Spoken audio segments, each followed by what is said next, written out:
محراب و منبر سیریز اکتساب سیرت النبی صلی اللہ علیہ وسلم، مصنف محمود فاروقی، مرتب مشہود فاروقی۔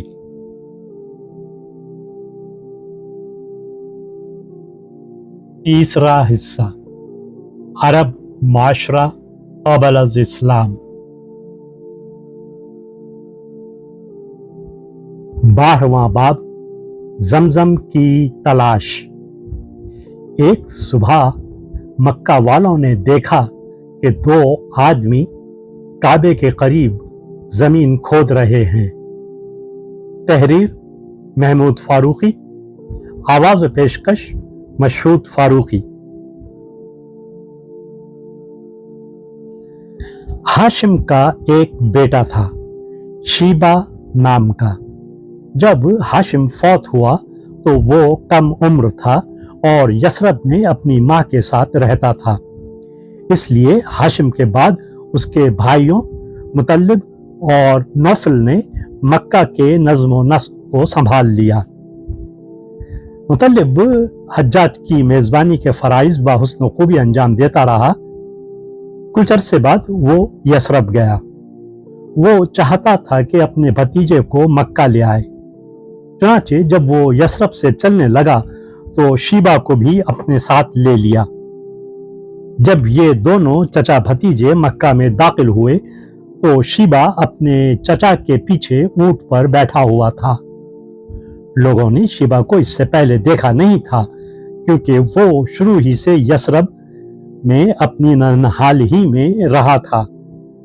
اب جو انہوں نے مطلب کو ایک لڑکے کے ساتھ آتا ہوا دیکھا تو ان کو خیال ہوا کہ شاید مطلب اس لڑکے کو خرید کر لایا ہے اور یہ اس کا زر خرید غلام ہے، چنانچہ وہ اسے عبد المطلب کہنے لگے۔ مطلب نے لوگوں کو بتایا بھی کہ شیبہ غلام نہیں بلکہ اس کا بھتیجا ہے جو یثرب میں اپنی ماں کے پاس رہتا تھا، اور اس کی ماں عمرو کی بیٹی ہے اور عمرو قبیلہ خزرج کا سردار ہے، اسی لیے یہ لڑکا صاحب نسب معزز خاندان سے ہے۔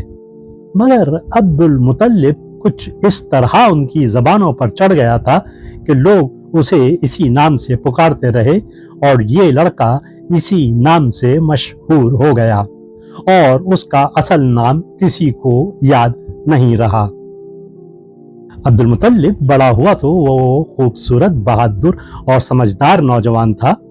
اس وقت مکہ کے معاملات پر اس کے 2 چچا نوفل اور مطلب با اختیار تھے۔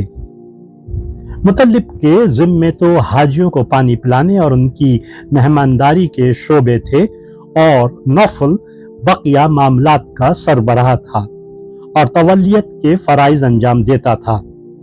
ہوش سنبھالنے کے بعد شیبہ نے اپنے والد کی جانشینی کا مطالبہ کیا، کیونکہ وہی صحیح معنوں میں باپ کا قائم مقام بھی تھا۔ یثرب کے قبیلوں، خاص طور سے اس کے ننیالی قبیلے خزرج نے بھی اس کی پشت پناہی کی، اور اس نے نوفل سے اپنے مناصب اور عہدے واپس لے لیے۔ نوفل کے مقابلے میں مطلب جو مہمانداری اور آبیاری کا نگران تھا، لوگوں کے درمیان زیادہ ہر دل عزیز تھا۔ لوگ اس کی عزت و تکریم کرتے تھے اور اسے فیض کا لقب دے رکھا تھا۔ اسی لیے شیبہ نے یہ مناصب اپنے دوسرے چچا مطلب کے ہی ہاتھ میں رہنے دیے۔ مطلب بھی شیبہ کو بہت زیادہ عزیز رکھتا تھا اور اس کا معاون و مددگار تھا۔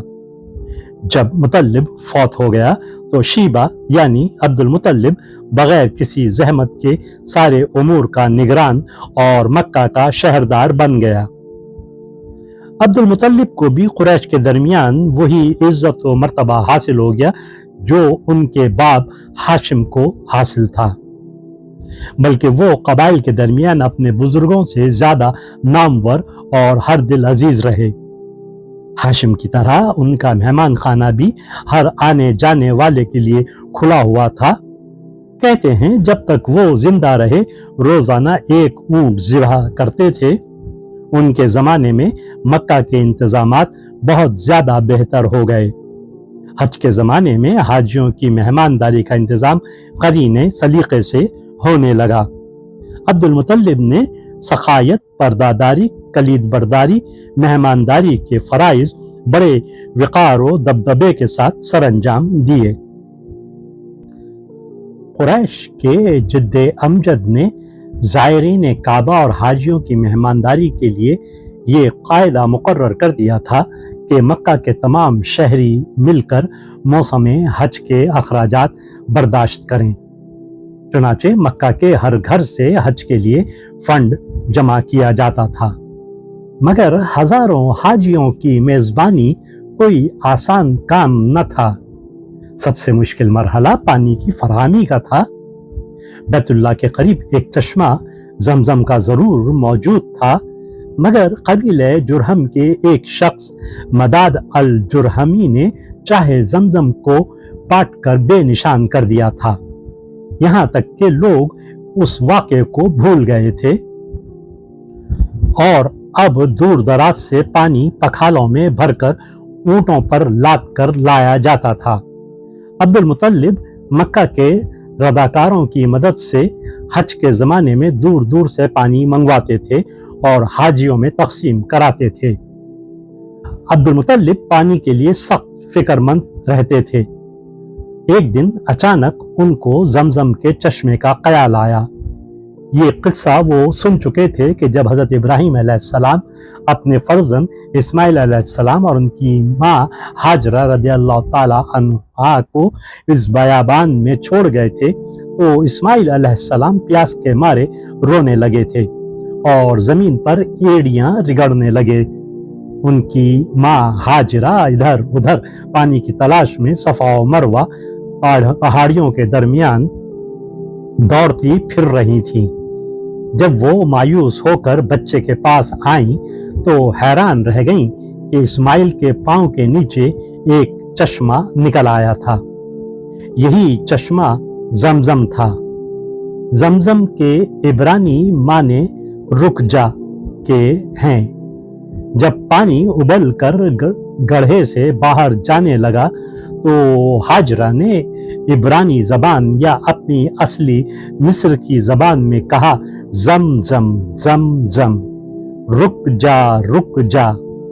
तब से इस चश्मे का नाम जमजम पड़ गया, जिसे मुदाद अल जुरहमी ने पाट दिया था और बेनिशान कर दिया था। कबल अज इसी चश्मे के अतराफ मक्का आबाद हो गया था। अब्दुल मुतल्लिब को जमजम का ख्याल आया तो वो उसकी तलाश में लग गए। एक दिन सुबह मक्का के लोग घरों से निकले तो उन्होंने बैतुल्लाह के करीब दो आदमियों को देखा। वो बेलचे लिए हुए जमीन खोद रहे हैं। ये अब्दुल मुतल्लिब और उनका बेटा हारिस थे। बाप जमीन खोद रहा था और बेटा मट्टी ढो रहा था। लोग उनको हैरत से देख रहे थे और आपस में कह रहे थे, ये अब्दुल मुतल्लिब आखिर जमीन क्यों खोद रहा है? ये दोनों क्या चाहते हैं? जब उनको मालूम हुआ कि ये जमजम के गुमशुदा चश्मे की तलाश में है, तो उनमें से एक ने तंजन कहा, ये तो अपने अकलूते बेटे को लेकर जमीन खोदने चला आया। दूसरे ने कहा, बेटों के मामले में अब्दुल मुतल्लिब फकीर है। अगर आज इसके चंद और बेटे होते तो इस सफेद दाढ़ी में खाक क्यों पड़ती? ये बातें अब्दुल मुतल्लिब के कान में पड़ी तो उनका दिल तड़प उठा और उन्होंने कुदाल नीचे डाल दी और पेशानी से पसीने के कतरे पहुंचे और काबतुल्लाह की तरफ रुख करके बारगाहे खुदाबंदी में अर्ज किया, ए खुदाए काबा, मैं तेरी मन्नत मांगता हूं, अगर मुझे 10 बेटे हुए तो एक को तेरे नाम पर कुर्बान कर दूंगा।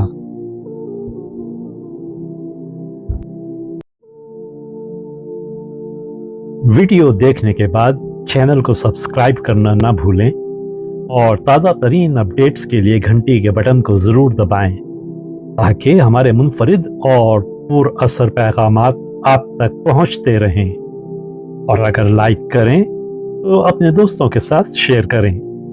शुक्रिया।